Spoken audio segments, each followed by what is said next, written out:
Hi friends, Vinees വേൾഡിലേക്ക് എല്ലാവർക്കും സ്വാഗതം. ഈ ചാനൽ ആരെങ്കിലും സബ്സ്ക്രൈബ് ചെയ്യാതുണ്ടെങ്കിൽ ഒന്ന് സബ്സ്ക്രൈബ് ചെയ്ത് ബെൽ ബട്ടണും കൂടി എനാബിൾ ചെയ്യണേ. എന്നാൽ മാത്രമേ ഞാനിടുന്ന എല്ലാ വീഡിയോസിൻ്റെ നോട്ടിഫിക്കേഷൻ നിങ്ങൾക്ക് കറക്റ്റായി ലഭിക്കുകയുള്ളൂ. നമ്മളിന്നിവിടെ ഉണ്ടാക്കുന്നത് ചിക്കൻ കറിയാണ്. അതിനായിട്ട് ബ്രസ്റ്റ് പീസാണ് എടുത്തു വച്ചേക്കുന്നത്. 700 ഗ്രാം എടുത്തു വെച്ചിട്ടുണ്ട്. ഇത് നമ്മൾ സാധാരണ ബ്രസ്റ്റ് പീസ് കഴിക്കുമ്പോൾ കടിക്കാൻ ഭയങ്കര ബുദ്ധിമുട്ടായിരിക്കില്ലേ, ഇതൊരു പ്രത്യേക രീതിയിലാണ് ഉണ്ടാക്കുന്നത്. 2 സവാള അരച്ചു വെച്ചിട്ടുണ്ട്. ഇഞ്ചി വെളുത്തുള്ളി പേസ്റ്റ് എടുത്ത് വെച്ചിട്ടുണ്ട്. 1 ടീസ്പൂൺ മുളക് പൊടി, 1 ടീസ്പൂൺ മസാലപ്പൊടി, 1 ടീസ്പൂൺ കുരുമുളക് പൊടി, 1.5 ടേബിൾ സ്പൂൺ കോൺഫ്ലോർ. ഇത്രയാണ് നമ്മൾ എടുത്ത് വെച്ചേക്കണത്.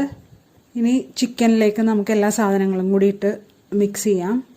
1 ടീസ്പൂൺ കുരുമുളക് പൊടി, 1 ടീസ്പൂൺ മുളക് പൊടി, 1 ടീസ്പൂൺ മസാലപ്പൊടി, 1.5 ടേബിൾ സ്പൂൺ കോൺഫ്ലോർ. ഇത്രയാണ് നമ്മൾ എടുത്തേക്കണത്. ഇനി ഇതിൻ്റെ കൂടെ കുറച്ച് ഉപ്പും കൂടി ഇട്ട് കൊടുക്കണം. എന്നിട്ട് ഇത് നന്നായിട്ട് മിക്സ് ചെയ്തെടുക്കാം. ഇനി ഇതൊരു ഫ്രൈ പാനിലേക്ക് വെറുതെ എടുത്ത് വെച്ച് കൊടുക്കുകയാണ്, എണ്ണയൊന്നും ഒഴിച്ചു കൊടുക്കണില്ല. ഇപ്പം നമ്മൾ ഈ കോൺഫ്ലോർ ഇട്ടേക്കണോണ്ട് ഇതിൻ്റെ ഉൾഭാഗം നല്ല ജ്യൂസി ആയിട്ടിരിക്കും. ഈ ബ്രസ്റ്റ് പീസാണല്ലോ, അപ്പോൾ സാധാരണ ഇത്തിരി കടിക്കാൻ ബുദ്ധിമുട്ടായിരിക്കില്ലേ, ഇത് അങ്ങനെയൊന്നും ഉണ്ടാവില്ല. ഇപ്പം നമ്മളത് അടച്ചു വെച്ച് കുറച്ച് നേരം കഴിഞ്ഞപ്പോൾ അത് ഒന്ന് മറിച്ചിട്ട് കൊടുക്കുകയാണ്. എല്ലാം മറിച്ചിട്ട് കൊടുത്തിട്ടുണ്ട്. ഇനി അധികം ഫ്രൈ ആവണ്ട, ഷാലോ ഫ്രൈ മതി. ഇപ്പോൾ ഇതായി വന്നിട്ടുണ്ട്. നമ്മൾ ഓരോന്നേ കോരി എടുക്കുകയാണ്. ഈ പാത്രത്തിൽ തന്നെയാണ് നമ്മളിനി ചെയ്യണത്. അതിലെ എണ്ണയിലേക്ക് തന്നെ നമ്മൾ ഒരു 2 table spoon ginger garlic paste, ഇഞ്ചി വെളുത്തുള്ളി പേസ്റ്റ് ഇട്ട് കൊടുക്കുകയാണ്. നന്നായിട്ട് സോട്ട് ചെയ്ത് കൊടുക്കുക, ഇളക്കി കൊടുക്കുക. അതൊന്ന് നന്നായിട്ട് വാടി വരണം, അതിൻ്റെ പച്ചക്കുത്തലൊക്കെ ഒന്ന് പോകണം, അതുവരെ ഇളക്കി കൊടുക്കാം. എന്നിട്ട് നമ്മൾ അരച്ചു വെച്ചേക്കണ സവാള പേസ്റ്റ് ഇട്ട് കൊടുക്കുകയാണ്. ഇതിലേക്ക് കുറച്ച് ഉപ്പും കൂടി ഇട്ട് കൊടുക്കുന്നുണ്ട്, പെട്ടെന്നൊന്നായി വരാൻ വേണ്ടി. ഇനി നന്നായിട്ട് ഇളക്കി ഇതിൻ്റെയും പച്ചമണം പോണ വരെ ഒന്ന് ഇളക്കി കൊടുക്കുക. ഇനി വേപ്പില ഇട്ട് കൊടുത്തിട്ടുണ്ട്, പച്ചമുളകും നന്നായിട്ട്. ഇനി വേണമെങ്കിൽ പച്ചമുളക് നിങ്ങൾക്ക് ഒന്ന് അടിച്ചിട്ടിടായിരുന്നു, ഞാൻ വെറുതെ അങ്ങനെ തന്നെ ഇട്ട് കൊടുത്തേക്കുവാണ്.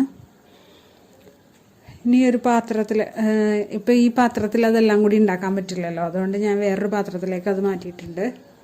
അതുകൊണ്ട് കുറച്ച് എണ്ണയും കൂടി ഒഴിച്ചു കൊടുത്തിട്ടുണ്ട്. 1/4 ടീസ്പൂൺ മഞ്ഞൾപ്പൊടി ഇട്ട് കൊടുത്തിട്ടുണ്ട്.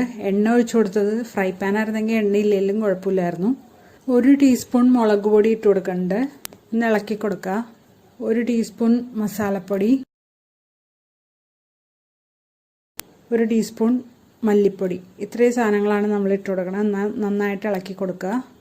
എന്നിട്ട് ഇത് കരിഞ്ഞു പിടിക്കാതിരിക്കാൻ നമ്മൾ കുറച്ച് വെള്ളവും കൂടി ഒഴിച്ചു കൊടുക്കുന്നുണ്ട് അതിലേക്ക്. അപ്പോൾ കരിഞ്ഞു പിടിക്കുകയില്ല. ഗ്രേവി ഒന്ന് തിക്കായി വരികയും ചെയ്യും, ആ അരപ്പൊന്ന് തിക്കായി വരും. പിന്നെ അതിൻ്റെ കളറൊന്ന് നല്ല കളറ് കിട്ടുകയും ചെയ്യും. അതിനാണ് നമ്മൾ വെള്ളം ഒഴിച്ചു കൊടുക്കുന്നത്. ഇനി നമ്മളൊരു തക്കാളി എടുത്ത് ചോപ്പ് ചെയ്ത് വെച്ചിട്ടുണ്ടായി, അത് ഇട്ട് കൊടുക്കുവാണ്.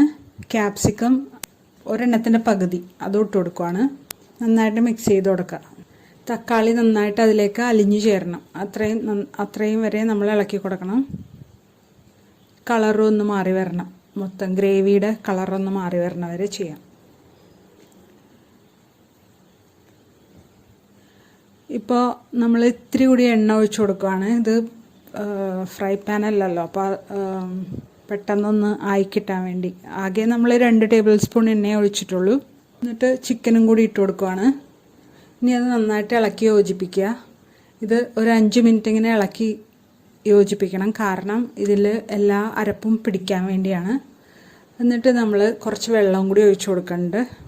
ഇത് ചൂടുള്ള വെള്ളം ഒഴിച്ചു കൊടുക്കുക. തിളച്ച വെള്ളം ഒഴിച്ചു കൊടുക്കുകയാണെങ്കിൽ കുറച്ചുകൂടി ടേസ്റ്റ് ഉണ്ടാവും. നമ്മളിതിലേക്ക് ഉപ്പിട്ട് കൊടുക്കുന്നുണ്ട്. റെഡ് ചില്ലി സോസ് ഉണ്ടെങ്കിൽ കുറച്ച് ഇട്ട് കൊടുക്കാമേ, ഒരു 1/2 അല്ലെങ്കിൽ 1 ടീസ്പൂൺ ഇട്ട് കൊടുക്കാം. റെഡ് ചില്ലി സോസാണ് ഞാൻ ഇടുന്നത്. ഇനിയിപ്പോൾ ഇല്ലെങ്കിൽ ഇട്ടില്ലെങ്കിലും കുഴപ്പമൊന്നുമില്ല, അല്ലാതെ തന്നെ നല്ല ടേസ്റ്റ് ഉണ്ട്. ഇപ്പോൾ ഞാനിതിൻ്റെ ടേസ്റ്റ് നോക്കിയായിരുന്നു, അതിന് ഒരു പുളി ഇല്ലാത്ത പോലെ എനിക്ക് തോന്നി. അപ്പോൾ അതുകൊണ്ട് ഞാൻ 2 ടേബിൾ സ്പൂൺ തൈര് ഒഴിച്ചു കൊടുക്കുന്നുണ്ട്. എന്നിട്ടും പുളി വന്നിട്ടില്ല. അപ്പോൾ ഞാനൊരു ടേബിൾ സ്പൂൺ വിനീഗറും കൂടി ഒഴിച്ചു കൊടുക്കുന്നുണ്ട്, വിനാഗിരിയും കൂടി ഒഴിച്ചു കൊടുക്കുന്നുണ്ട്. ഇപ്പം നിങ്ങൾക്ക് തൈര് മാറ്റിയിട്ട് വിനാഗിരി മാത്രം ഒഴിച്ചു കൊടുത്താലും മതി. അപ്പം നല്ലൊരു ടേസ്റ്റ് കിട്ടും കറിക്ക്. വിനാഗിരി ഒഴിച്ചു കൊടുക്കുമ്പോൾ സോസ് ഇടണ ആ ഒരു ടേസ്റ്റ് തന്നെ കിട്ടും. ഇനിയിപ്പോൾ നന്നായിട്ട് ഇളക്കി കൊടുക്കുക. ഇനി നമ്മളിതൊന്ന് അടച്ചു വെച്ച് വേവിക്കുകയാണ്.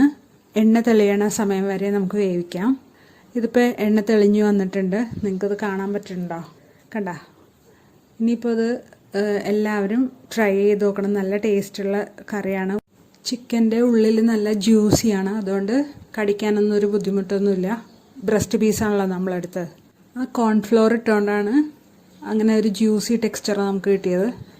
ഇത് എല്ലാവർക്കും ഇഷ്ടമായെന്ന് വിചാരിക്കണം. ഇഷ്ടമായെങ്കിൽ ലൈക്ക് ചെയ്യാനും കമൻറ്റ് ചെയ്യാനും ഷെയർ ചെയ്യാനും മറക്കല്ലേ. സബ്സ്ക്രൈബ് ചെയ്ത് ബെൽ ബട്ടണും കൂടി എനേബിൾ ചെയ്യണേ. Thanks for watching.